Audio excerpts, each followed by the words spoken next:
Year was 1958. I'm 13 years old, hitchhiking from Central Texas to Los Angeles to be with my sister, and my brother-in-law had a job for me. It was out in Odessa, Texas. This big black car come flying down the road, and I knew he wasn't going to stop, but I put my thumb out anyway and then turned my back. He slid to a stop and threw the door open, told me, "Get in."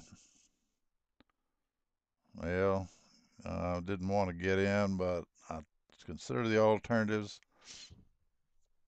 I got in. And I was hitchhiking after all. When you're hitchhiking on the road, you take what you get. Wasn't always to your liking. Well, he hit the gas. Here we went, man. We were burning the road up with this. I think it was a big Chrysler,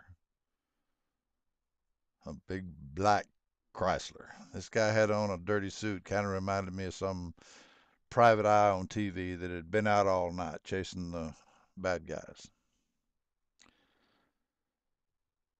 He was drunk as he could be, drinking whiskey straight out of the bottle, and his driving was getting kind of crazy. And I said, "Look, I said, maybe you'll just let me out right here. I think I'll get out." And he ignored me, just kept going. I said, "I need to get out. I want to get out." So he slams on his brakes and slides off the side of the road, comes around to my side, jerks the door, tells me, "Get out." And I got out thinking, okay, this is cool. I'm get away from this crazy person. I turn around, or he turns around, looks in the back or in the middle of the seat. I'm not sure where he come up with it, but he come up with a large bore gun. I think it probably was a 45.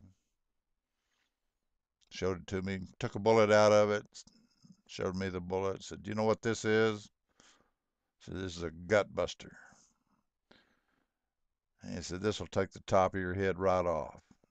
As he told me that, he turned around and shot a fence post, and it did. It took the top of the fence post right out. Apparently, not only was he crazy, he was serious and a good shot. He said, "Can you drive?" And I said, "Yes, I can drive."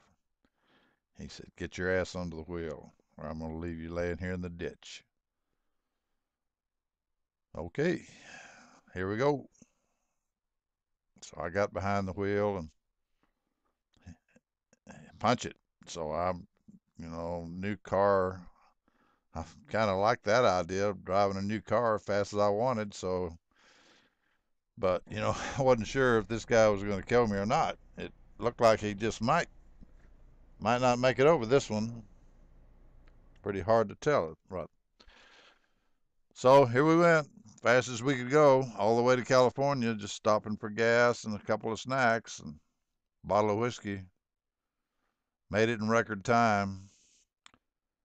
I'd pretty used to running from the law and dodging the cops and stuff. Been doing that a long time. So I knew when to slow down and when to speed up, and I got us there real quick. There's a lot more that to the story than what I'm giving you here, but this is a sound bite. Bottom line is, we got to California. I think it was Riverside.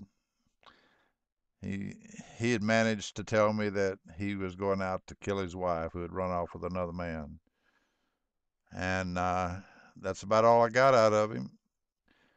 He just pulled over. He said, "Pull over here," and I pulled over, and he got out and uh, come around, got in the driver's side, and left me standing there, and looked at me like he wished he'd like to tell me something, but he didn't. He just shot the gas to it and left me standing there, and I never know who he killed or didn't, or what became of him, but he was definitely a man with intent. Often wondered whatever become of it, but I'll never know. Life goes on. Well, this is Butch. More stories to come.